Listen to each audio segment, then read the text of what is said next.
Halo, jumpa kembali dengan saya Pendeta Chandra Gunawan. Kita kembali akan membicarakan mengenai eksposisi di dalam surat Yakobus, dan kali ini kita akan membicarakan Yakobus pasal pertama ayat yang ke-17. Saya akan membacakan bagi pendengar sekalian. Demikian firman Tuhan. Setiap pemberian yang baik dan setiap anugerah yang sempurna datangnya dari atas, diturunkan dari Bapa segala terang. Padanya tidak ada perubahan atau bayangan karena pertukaran. Nah, perkataan ini disampaikan oleh Alkitab ataupun oleh Yakobus kepada pembacanya. Kenapa?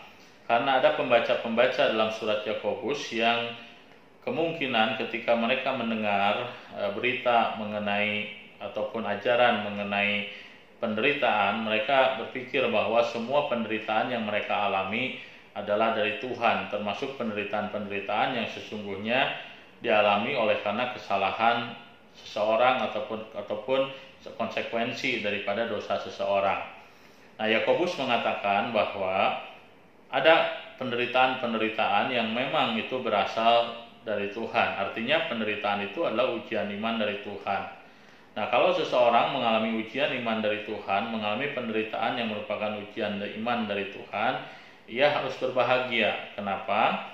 Karena ujian iman tersebut selalu melahirkan hal yang baik, melahirkan kesempurnaan, melahirkan kedewasaan dalam hal karakter dan iman. Tetapi Yakobus mengingatkan bahwa tidak semua penderitaan yang manusia alami adalah ujian iman. Ada penderitaan tertentu yang lahir, yang muncul karena kesalahan manusia sendiri. Dan orang-orang yang berkata bahwa Tuhan adalah sumber daripada penderitaannya, walaupun sesungguhnya penderitaannya adalah konsekuensi dari kesalahannya, Yakobus berkata bahwa orang tersebut sesungguhnya adalah melakukan hal yang salah. Nah, Yakobus melihat bahwa apa yang diajarkan atau yang dikatakan oleh orang seperti ini adalah sesuatu yang sesat, sesuatu yang salah. Nah, kenapa demikian? Karena Yakobus berkata bahwa pemberian yang baik dan setiap anugerah yang sempurna datangnya dari atas. Jadi Yakobus mengatakan bahwa Tuhan itu adalah sumber kebaikan. Tuhan itu sumber daripada segala terang. Tidak ada hal yang jahat yang ada dalam diri Tuhan. Nah, jikalau tidak ada yang jahat yang datang dari Tuhan, maka penderitaan yang tidak menghasilkan sesuatu yang baik pasti bukan dari Tuhan. Kenapa? Karena Tuhan hanya mengizinkan penderitaan, kesulitan yang menghasilkan sesuatu yang baik. Nah, itulah sebabnya maka orang yang menuduh bahwa misalnya saja hidup seseorang berantakan, mengalami perceraian oleh karena orang tersebut tidak mengontrol, tidak mentaati firman Tuhan dalam kehidupan berkeluarga, kemudian rumah tangganya hancur dan menyalahkan Tuhan atas perceraiannya, orang ini adalah orang yang sesat di dalam Alkitab. Orang ini orang yang salah. Orang ini menuduh Tuhan sebagai sumber kejahatannya, sebagai sumber penderitaannya, padahal Tuhan tidak pernah memberikan penderitaan tersebut dalam diri dia. Nah, maka Yakobus perlu mengingatkan bahwa Tuhan adalah Allah yang baik, bahwa Tuhan adalah Allah yang hanya melakukan hal-hal yang Alkitab sebut sebagai terang. Tidak ada kegelapan dalam diri Tuhan sedikit pun. Nah, itulah sebabnya maka dalam bagian yang kedua Yakobus berkata seperti ini, bahwa Dia adalah Bapa segala terang, padanya tidak ada perubahan atau bayangan karena pertukaran. Apakah yang dimaksudkan oleh Yakobus dengan hal ini?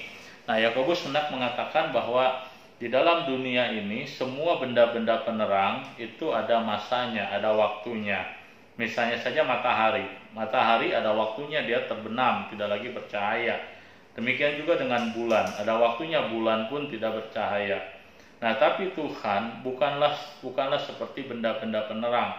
Ada satu masa, satu waktu di mana Dia tidak lagi terang, di mana Dia tidak lagi baik, di mana Dia tidak lagi menjadi sumber anugerah dalam kehidupan manusia. Tidak. Nah, jadi Yakobus mengatakan bahwa Tuhan tidak pernah berubah dari dulu, sekarang, dan sampai selama-lamanya.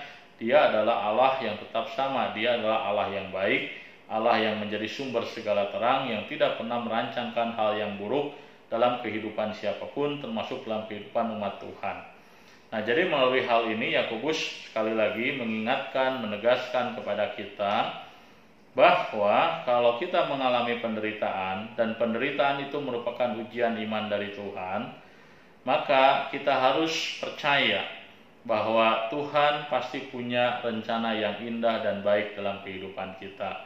Maka berdoalah kepada Tuhan, meminta supaya kita dikuatkan oleh Tuhan dalam melewati penderitaan kita.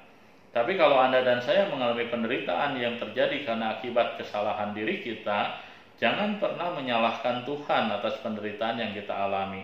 Sebab Tuhan tidak pernah memberikan penderitaan yang tidak pernah diizinkan Tuhan ya dengan maksud ataupun penderitaan yang hasilnya selalu baik atau ujian iman.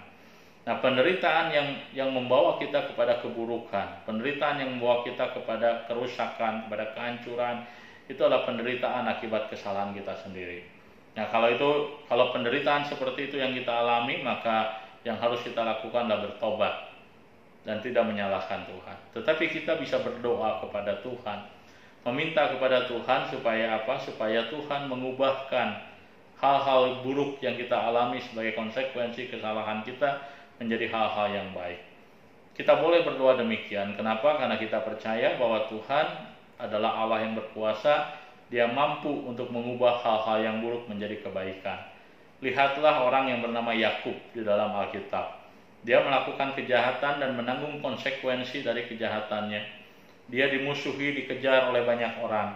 Tetapi Tuhan mampu mengubahkan pengalaman buruk, penderitaan Yakub menjadi kebaikan bagi dia.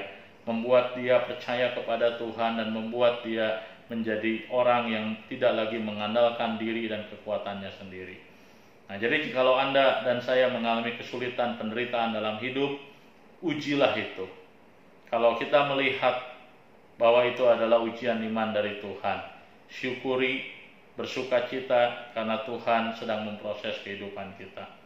Tapi kalau kita menderita karena kesalahan kita, bertobat dan minta Tuhan berkarya untuk mengubah hal yang buruk yang kita alami karena kesalahan kita menjadi hal yang baik. Kalau Anda dan saya tidak bisa membedakan apakah penderitaan yang kita alami karena kesalahan kita ataukah karena ada ujian iman dari Tuhan, berdoalah, minta hikmat dari Tuhan untuk mengenali penderitaan yang kita alami.